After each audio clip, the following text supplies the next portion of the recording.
Hey guys, welcome back to my channel.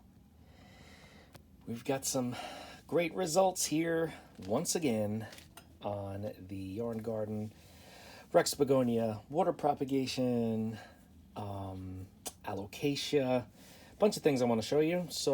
And also a new begonia. So I will show you all those things in this video.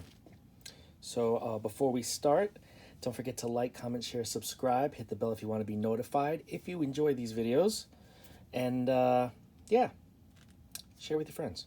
Okay, so here we go. Where do we start? God, there's so much to start with.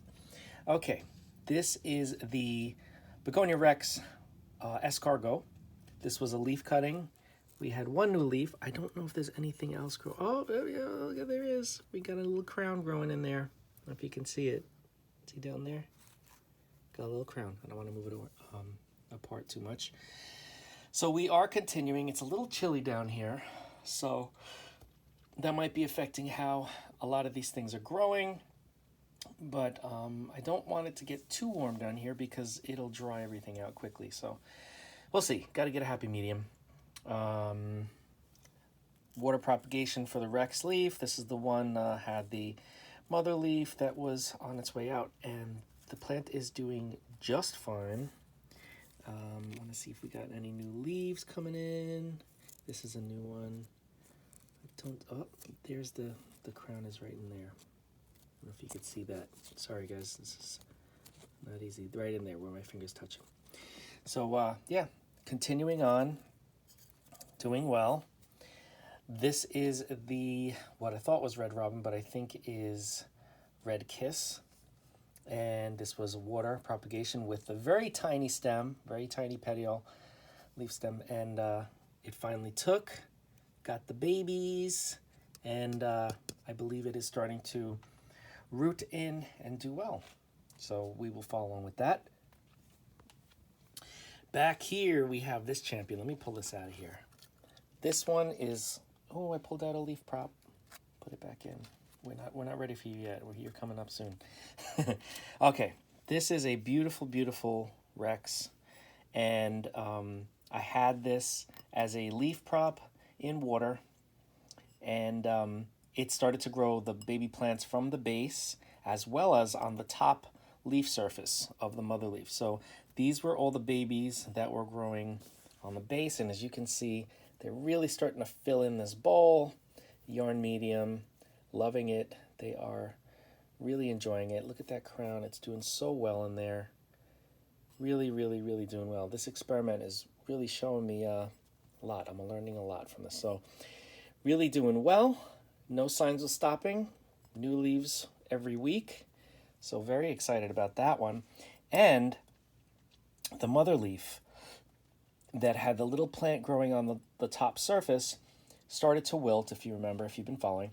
And I said, oh no, this baby's not going to make it. So I plucked the baby off the top of the leaf that was dying, essentially, and I put it into the yarn, and sure enough, eventually it rooted, and we've got a new little plant rooted into the yarn. Doing very well. Looks like it's a little dry on top, so I got to get some water in this. But look at that. So cool. I love this method. This is it's been saving a lot of my props. Certain things that wouldn't do well in soil or in moss because of the inconsistency in the moisture. Moss holds a lot of moisture, so if you water it too much, it gets waterlogged. And if you don't water it enough, it gets way too dry. And soil, same thing, except I definitely have a rotting problem using soil in this area, so this has saved my propagations. Yeah, so that's that. This one was a little baby that came off of a mother plant that I was transplanting, and I said, I gotta save it. Saving it, as you can see, it is growing a new leaf down there, and it is taking root. It has taken root. You can't see the roots, but I can tell because the leaves perked up. Everybody's doing well.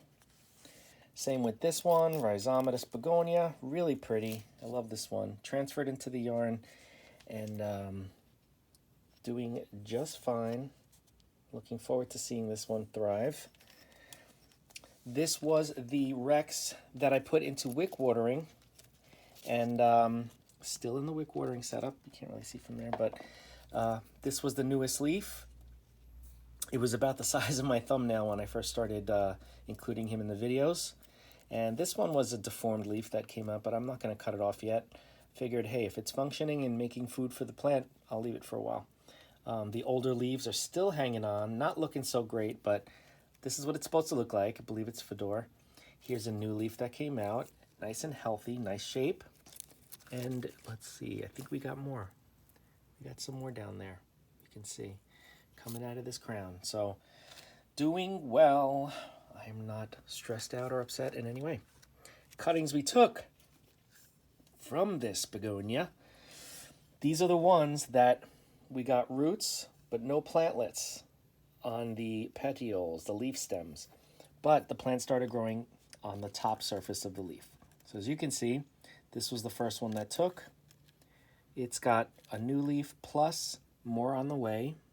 Nice little crown growing there. Here's another one that's starting with a nice little crown. First leaf is there. This one doesn't have a leaf yet, but the crown is developing, you can see. So all three of these are developing on the leaf surface. Now I have to keep increasing the water level in here because eventually when I transplant these, I'm going to transplant the entire petiole. So I want to get roots up here so that the leaf will kind of sit on top of the yarn, because I'm not going to risk these putting them in soil or anything. All right. And next, we have, let me move this out of the way. Okay. We have this one. This one has been a water propagation for a while. It's not a fast grower, but it is growing new leaves. Newest leaf right there, as you can see. Crown is starting to twist a little bit, but yeah, it's not as fast a grower as I would like. I'm not sure what it is. I may have to increase the feed again, but we will find out soon enough. I'm not sure exactly what's going on, but this one is obviously growing a lot faster than this one, because this one has grown maybe a centimeter since I started including this one in the videos. This one is just going crazy. I'll figure it out though. I have to do some troubleshooting. The usual Coleus that are doing really well in the yarn. Everybody is doing just great getting their adult colors. And another Rhizomatous Begonia here. This is a relatively new transfer. And let's see what else. So let's get to the Alocasia. Okay. So this was the first Alocasia that we transferred as per someone's request. I remember somebody left a message, can you grow Alocasia in yarn? And I said, let's give it a shot. So transferred it. It just kind of, I'm not going to say it went dormant. It just kind of paused as it readjusted into the yarn. And sure enough, we got the roots. I mean, one of the last videos I showed the roots were growing in, you know, making their way through the yarn. But no signs of stopping, doing really well. And the leaves are getting larger. No new leaves yet. I'm waiting for a new leaf to come out. I know they do like one at a time, so it'll be coming out of the center. But yeah, to me so far, Alocasia do fine in the yarn medium. So let's check out another one. This is another one. This was the second Alocasia that I transferred over to the yarn. These leaves are beautiful. They're healthy. They're firm. I really like the coloring on these too. It's just, it's like a deep, like almost iridescent gray. See, when I move it, it gets like, it reflects light almost. Really cool. Really, really nice. Nice plant. And this one, it perked up after a few days being transferred. So I said, okay, it's adjusting. And then finally, I started to see new roots. The white roots are the new roots. The beige are the old soil roots. So we've got some water roots starting to thrive and spread out. You can see right there and right there. So the plant is adjusting, and there's another one, and doing very well. I mean, you can see how healthy it looks. Very, very well. Now that we have some water roots, I can start feeding. I use MaxiGrow and hydroponic nutrient, and should be just fine. I'm anticipating no issues, but I'm definitely keeping a close eye because it's, you know, new to the process of the polyester, nylon, or I can't remember what the other type of yarn is, but it has to be synthetic, and the softer the better. It has to be very soft yarn because the softer yarn has a lot more fibers, small fibers that absorb moisture easier than the coarse yarn. I've noticed coarse yarn like this one here is a coarse yarn. The top always stays completely dry. Okay, and then this was one of the earlier ones I transferred, and the bottom is where all the moisture is. And you can see the roots are growing all around the bottom, which is fine, but you just have to keep an eye on it because you can't just judge does it need water by touching the top. You really have to kind of go and look below. And that's why I use clear vessels. Some of them are glass. Some of them are, I'm recycling the plastic like summertime cups for patios and things like that because I just think they're really cool. Like this one here, really big, but it's plastic and serves its purpose. And I could use them over and over and over and over again. And they don't end up in landfills. So yeah, going back to this, the coarser the yarn, the less absorbent it is. So I'm able to get this to thrive because I'm definitely keeping my eye on it and acting accordingly. But softer yarn like this one's very soft. It stays damp all throughout, like it's all damp up here. And if you look down at the bottom, there isn't even a reservoir of moisture, but you could see all of that yarn is wet. See how it's like kind of showing through the plastic that it's moist all the way through. So again, the softer fiber synthetic yarns are the best, and they just work really well. Okay, next up we have the new Begonia. This is a Rhizomatous Begonia. I can't remember the name of it, but look at this. I've had this for a little while. I wanted to hold on to it before I shot a video with it because I wanted to make sure it adjusted. It's in soil still. It's not in yarn or anything like that, but I am going to propagate some of these leaves into the yarn and see how they do. This is a very thick-leaved begonia. It's, I don't know, it's like very, almost succulent. And look at the underside of the leaves. Look at that. Isn't that beautiful?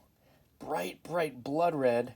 And the top has these speckles, dark green, light green, irregular edges. I just find this so intriguing. And it's already grown 2 new leaves. One on this growth point, on this rhizome, and one on this one.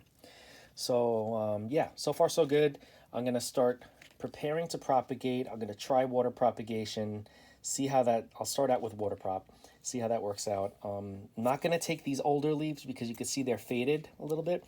I don't want to take the brand new leaves because these are so pretty and healthy. I'm going to take a mid-aged leaf, like maybe right over here, like this one here, because I want to make sure there's enough chlorophyll to sustain itself while it's developing roots and all that sort of stuff. So really, really pretty. I will get the name for this begonia and I will put it in the description because I don't have it in front of me right now, but definitely not something that you find everywhere. And I find this really, really cool looking. I really like this one. So yeah, so that's the newbie. Let's see if there's anything else I need to show you. We have the pink splash is still going strong. I'm waiting for a new leaf. We got the 2 new leaves there. There's the Sansevieria snake plant in the yarn. Another one here with a growth point on the inside there. You can see new leaves developing in that little crown in there. And this is the Coleus that was in the foam. This is like in cushion foam, just as an experiment to see how it does. And sure enough, it did just fine and it's still doing. You can see all the roots that have grown throughout. Not my favorite method for propagating and growing. It's kind of limiting. You know what I mean? Like I can't unravel the yarn. Like I love to unravel yarn. If I have a thick rooted plant, I can unravel it, clean it up, change it, whatever I need to do. But for this, it's pretty much going to live in here unless I take a cutting and root it someplace else. But just wanted to prove if it works or not, and sure enough it does. So there is another option for hydroponic growers if you want to get out of rock wool or your clay pebbles. Something like a cushion foam seems to work. So yeah, that is about it. This is another Syngonium. Everything's doing well. So far so good. No issues. It's been, what, over a month? I don't even know how long it's been. But it's, doing well. Doing very well, actually. Let me just scoot over here so you can see in this container here. This is another section I never show you guys. This is a Coleus that was put into yarn. Just a little bit of yarn, not even a lot. And look at the growth on this. I'm going to have to chop this up and prop it because it's getting a little tall. This is another one here. I believe this is some type of a pineapple variety of Coleus. It's growing very, very tall in the yarn. And let's see, where's another one right here in the yarn. Another one there in the yarn. So yeah, everything is doing just fine. Any questions, give a holler. And like I said, like, comment, share, subscribe. Share if you want to be notified. And I will see you in the next video.